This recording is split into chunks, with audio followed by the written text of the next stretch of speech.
Peace and blessings to everybody. Welcome to another episode of Politically Street. I'm your community ambassador, Mr. Robin J. Anderson. Let me give my disclaimer first. All right. So first off, Politically Street is not a politically endorsing podcast. We're here for information purposes only. Sure. On Politically Street, we interview people that are doing astounding things in our community, like business owners, community leaders, and our elected officials. So with that being said, this brother here, man, it's funny how things come around, man. When I first met you, we met the Doshi house, and I was thinking about running for office. And you say, "Rob, well, I'm gonna help you, man." You know what I'm saying? And so, if y'all not paying attention, you see this brother's shirt, man. It says Lloyd Ford for District D. Coming soon. Coming soon, man. So hey, y'all welcome in, Mr. Lloyd Ford, man. All right, for and thank you. I appreciate you having me. But yeah, back at the Doshi house, you know. Mm-hmm. It was funny. I liked you when we first met, and I was like, man, I'm gonna support this guy. Yeah. So like, any way I can. Don't get me wrong. I ain't know nothing about nothing. I feel like at the time compared to now. But definitely, I was like, man, okay. Mm-hmm. So, Lord, people who don't know you, man, give me a background about who you are. Where'd you grow up? I'm right here from Houston, Texas, 3rd Ward. Went to Jack Yates, Ryan. Pretty much went to school all my life in 3rd Ward. Gotcha. So the people don't know about 3rd Ward. Give a little background on what 3rd Ward is. I mean, 3rd Ward. I mean, we have over the Emancipation Park. It was a heavily, sedated of black people. They kind of cut off a little bit of 3rd Ward and kind of start sectioning us off with 288 Freeway, so on and so forth. And it's funny because even though I lived in 3rd Ward, where I was actually zoned to Lamar. Gotcha. And Lanier, which is crazy. They had enough enrollment. Lamar? Yeah. Okay, gotcha. Okay. Mm-hmm. So, I could walk to Yates 2 times before I get to, over there off Westheimer. But, at the time, it just, it was good growing up over there. You had a lot of community. My dad was like the community dad. Mm-hmm. So, it was always something going on, positive with us. Gotcha. I'm glad you mentioned your father, man. So you grew up with mom and dad. Yes, sir. Gotcha. So cause that was rare, from like the late 70s up until now, you don't have both parents in the household or whatnot, man. So after high school, where was Lloyd? Where did he land? Look, I was playing football. Mm-hmm. To be honest, I said I went all the way after Jack Yates graduated from the School of Communications. Mm-hmm. I went up to North Dakota, believe it or not. Spent 2 years, got a football scholarship out there. Bismarck, North Dakota. It was called University of Mary. Gotcha. But I say -55 ain't for black people. That was not. Don't get me wrong. It was a good experience. Right. It was kind of a different world up there because you pump your gas first, then you go pay for it. I'm like, they would never do that out here. Not down south. $1,000,000 of gas stolen first hour. That stopped a long time ago, like 98. No, probably 99, somewhere up in there, man. So gotcha. So after playing football, like I said, people, if you don't know, say this brother here, man, he's doing something that a lot of people haven't done. That's first of all catering to us, but you started a black-owned beauty supply store. For sure. Yeah. And don't get me wrong. After I only spent 2 years up there in North Dakota, then I came back and graduated from Prairie View. Oh, okay. Well, so, you know what? Hey, man, you my PV favorite guy now, man. PV. You know what I'm saying? So, but yeah, but the beauty supply store, this is something that we all about starting businesses of necessity, and there's businesses that people and black people use every day. Mm-hmm. Unfortunately, I didn't have a background in like restaurants and stuff like that, so I didn't want our first brick and mortar business to be dealing with the health department. Yeah, that's true. That's a good point. Think about that, man. So, and it's funny how things are moving because, by us being, we represent 13-14% of the country, we spend $1.5 trillion on consumer goods. And we don't have a lot of incubators to have that money to circulate back to our community. So I commend you, man. You know what I mean? So no, for sure. I mean, but again, until we taking our money and purposely putting it there, purposely investing it in these different areas, even now it goes deeper than just dealing with what we do here. It's people actively keeping people out of the community. Check. And I'll give you an example. Our neighbor of the beauty supply store, is an Asian guy. He owned like 13 properties throughout our neighborhood. Wow. All of them are dilapidated. Wow. And that's a commercial properties. So that's an issue. We have to be more diligent in getting with people like the Department of Neighborhoods and doing like they did in, not Lamarck, but is escaping me. But what they did was they started taxing people if you're not giving a valiant effort of trying to rent it, lease it, or sell it. That way we can use it as economic development for our businesses. Gotcha. Right now it's just a blight Right. drugs, drug use, drug sales, homelessness, so on and so forth. So you're running for District D, and politics is a touchy a touchy, sticky area, man. And it's strange because my podcast is called Politically Street. But why do you feel like that getting into politics is gonna change, or it's gonna help this scenario we got going on in our communities? For sure, and I tell this is my disclaimer that I tell everybody. Like, we do not think that politics is going to be the sole answer for our community. We don't think that, hey, we get elected, I get elected, everything is going to be set straight. No. Right. Sometimes right now we're looking for information and access. Gotcha. And too long we've been taking people word on what can be done in our communities, taking people word on what the budget can be used for and where it's going. And now we just want to bring some real grassroots accountability to the office. Gotcha. So if I'm not mistaken, back in 2017, I think each district was awarded $1 million a year for their budget. Is that still the same in the city council? I think it's like 750,000. 750 now. Okay, you're right. Yeah, gotcha. So where exactly do? Because I mean, our city council person is supposed to be more transparent about certain things that come across their desk and then how they supposed to vote. So do you think how would you change that narrative or whatnot? I mean, for one thing, too often in our communities we're being reactive to the things that's going on. Check.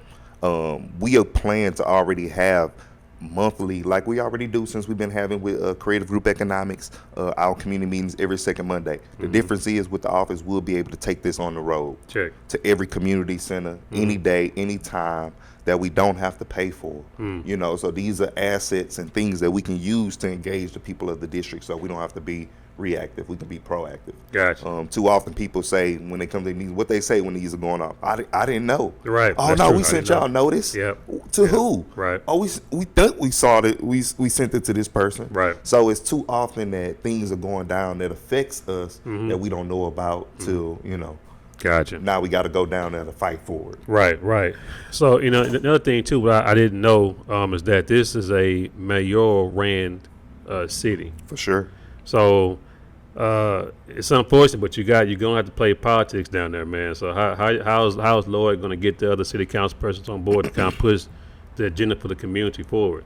I'll tell you this: people don't even know it's already a lawsuit going on right now to eliminate the 6 at-large seats and make them official breakdown of district seats. Wow. And if they are already thinking in that realm to do that, then we should already be thinking to outdate this mayor top city ran. So now we make it more fair. So if all the city council votes yes to do something, the mayor shouldn't be able to come by and just veto it and say no. Right. So we got to come with a more democratic way of doing things with our city, or we end up with like places like to be honest, like Detroit. Don't have term limits. That's an issue. That's crazy. I didn't know that. You can keep running and running and running. You have a mob mayor. Right. I didn't know that. So that's the type of things that happen when you don't have the real democratic of what we're trying to do. So if they're already thinking in the realms of breaking up and having a real say of what's going on between the 16 districts, instead of just having an at-large seat, I guess that was playing politics back in the past to make sure that they can keep some seats on the say. Right. But again, what does the say mean anything if the mayor can just come and say no? Right. That's true. I agree. So District B and District D are similar or whatnot, but what are some of the issues that actually face District D that you wanted to address? I mean, for one, we got all this, crime. They say drug use. We see the people that have mental health, but guess what? 200,000 people is not even one drug or health facility in this district. Wow. So I thought that was crazy. That's an obvious. Not to downplay or discredit the organizations that are working out here and actually doing stuff in the districts. Right. But that doesn't address the root of the issue. Right. And how to get people help. Most people, a crackhead ain't going 20 miles to go get help. Right. And everybody don't have a family that's chauffeuring them to where they need to be. That's true. So it's things that we can address. The drugs, the drug houses. The business owners that allow drug people and people to sit outside their businesses. And guess what? These are not black-owned businesses. That's true. So it's a lot of things that we can address that can go on in our community that can just that the ordinance is already on the books. Gotcha. All right. All we have to do is be bigger and better and enforce it. Enforce them. Gotcha. Wait, hold it. All right. So here's my take on that, though, bro. It's like, because it's a bigger issue. Like, why is the drugs and the crime so high? Is it because we lack resources for like jobs, or what do you think it is? I think it all plays together. The lack there of opportunity, the ease of getting drugs in our communities, just the perpetuation of the same things. And like you say, it's not a lot of, we don't create jobs over here. We're waiting for other businesses to come move over here to give us jobs. That's the issue. You know what I'm saying? So we literally want to create 3 businesses just on color ourselves, just to show of what we're trying to do and how we're going to do it. But at the same time, opportunity, the ease of getting drugs, the enforcement, the lack there of help. So it goes on. See, if we put in the help, then guess what? Then we're gonna have more people going to get help. Check. If we're stopping people from standing on these corners and getting drugs in front of these stores and selling drugs out of these stores, guess what? That's gonna hinder the availability of them. Sure. Now I think about it. I mean, I ain't gonna go too far, but you know, we got so many more plans on how to curb this stuff. Gotcha. We just you gotta have somebody that want to do it. Right. That's right. I agree. So, I'm not from the South Side, man. So, are there a lot of black-owned businesses out here on this side? It is, though. Don't get me wrong. It's a lot of people that work, but you know, we did assessment of a 5-mile radius of this store. Okay. We own about 19% of the businesses that constitute with salons, tax shops, stuff like that, and we give away $1 billion. Goodness gracious. Don't get me wrong, all of our black restaurants, they just don't have a big enough market share. You know, it's too much fast food, McDonald's, pizza, the list goes on. And then we have vultures like Family Dollar and things like that that's going to continue to suck from our communities but give back. Like the managers at Family Dollar, which you a manager, make like $11 an hour. That's crazy, man. So, and I know this from experience. You know, we wanted to start a Family Dollar equivalent to go at some of these kind of stores that's in our communities. So I took a assistant manager job at the one right here on Cullen. I went over there the worst 3 weeks of my life. You got to go in there in the belly of the beast. You know what I mean? It was cool. I love the people. Most of them, and a lot of times it was a culture built already in there that wasn't conducive to our community. And again, they don't care. You go around to all these different Family Dollars, all of them have boards on their windows. Right. Somebody broke in or something. Or just a lack of care. Yeah. And if it is broke, they make enough money to replace that. That's true. These businesses make $8,000 to $10,000 just in cash a day. These are people spending nickels and dimes that's coming in there, using the EBT, more governmental stuff that they can use it for. So it's just a exploitation all the way around, bro. Gotcha, man. So it sounds like you got a pretty good plan, man. You know, because a lot of people that run, sometimes their intentions are good. They just don't have the resources and the plan to get it to act or whatnot. So I commend you, man. You know what I mean? So I know you've been putting in a lot of work, man. For sure. Like I said, I came up here. You've changed a lot. It's growing. You know, so that's a good sign, man. You know, so. Are you like creating any kind of like coalitions amongst the black-owned businesses around here? Because I think if we get some kind of coalition, and because there's a terrorist that's out here. For sure, unfortunately. Right? You say unfortunately. Why think a certain terrorist is not good? I mean, the terrorists are good. Okay. It's just how they get elected. We don't elect the people of the terrorists. The city council member. That's right. And city council selects these people. Right. So just in the Sunnyside terrorists, they elected or selected all of the pastors that sit on the board over here. They got a white lawyer. They got an Indian guy over all construction, and they literally got somebody in Pakistan that building the website for Sunnyside. And I thought it was gonna be something extravagant that they couldn't get here or something. No, it's a normal plain Jane website. It's a Sunnyside Terrace, and guess what? Now it's a reason for us to pay even more attention because now they're trying to do a management district over here. Oh wow! So and guess again, we don't elect these people. They are selected by your city council and people like that. So if these names and your city council and people don't have your best interests at heart, these are ways that they steal your community. The terrorists over here got $23 million. And you know what they talking about doing as their first project? Building welcome to Sunnyside signs. It is going to take them 9 months to do it.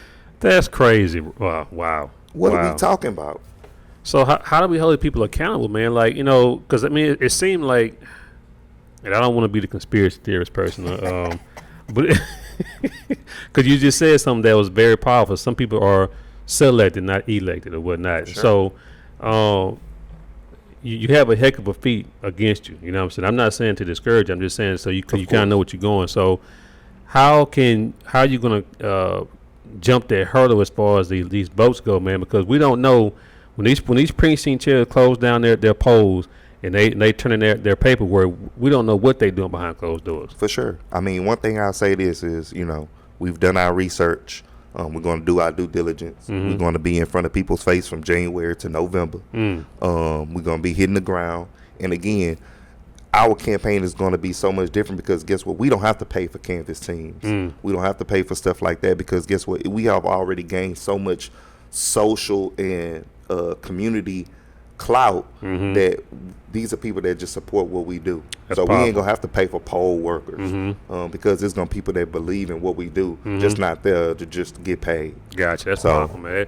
That actually makes a difference too, man. When somebody actually doing it from their heart instead of from a paycheck. You know what I'm saying? So, we never paid anybody for community outreach. Wow. And we appreciate every second that they give. And I say sometimes we need 4 things from people. You need your money, your time, your vote, and your intellectual capital. And most time, you're not going to get more than one from people. That's true.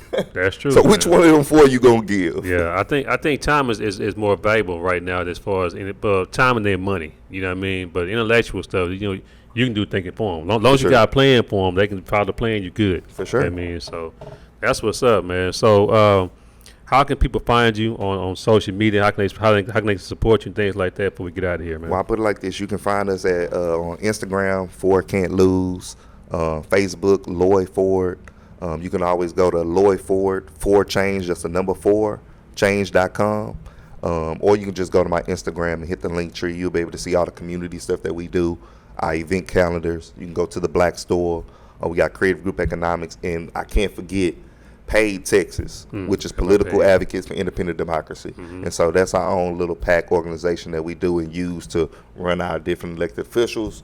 And we helped out. Congratulations to the 3 that just got elected. That's Melissa Morris, Catherine Thomas, and then that's Stacey Childs. Congrats to y'all. We appreciate it. We think that it gave us a chance to support them and be a part of the Paid Texas team. I remember when they came in, we met, man. I forget, that was it this year? Was it last? It was this year, I think it was. I mean, no, 2022. I thought it could have been. I don't remember. I know we sat in the back, but then we talked, and that's when. No, it was before that. Then. Okay, yeah. Gotcha, man. So, I said my name is Robin J. Anderson. Y'all can follow me on Instagram at Politicallystreet. My website is politicallystreet.org. If you follow the movement, man, buy one of my T-shirts. You know what I mean? Because I'm out here, man. This is a grassroots podcast, man. I'm with the people, man. You know what I mean? Sure. Ain't nothing changed. You know what I'm saying? So. Man, I wish you the best of luck. If you need my help, I tell you a phone call. I'm a phone call away, man. Man, I appreciate it. And you already know when you ready to jump down, we got you. So, but we love it, man. Thanks for having me, man. Thanks for appreciating coming and set up at the Black Store. Yes, sir. On 8616 Cullen. There you Check go. us out. There you go. But we appreciate it. Likewise. All right. Peace, y'all. Peace.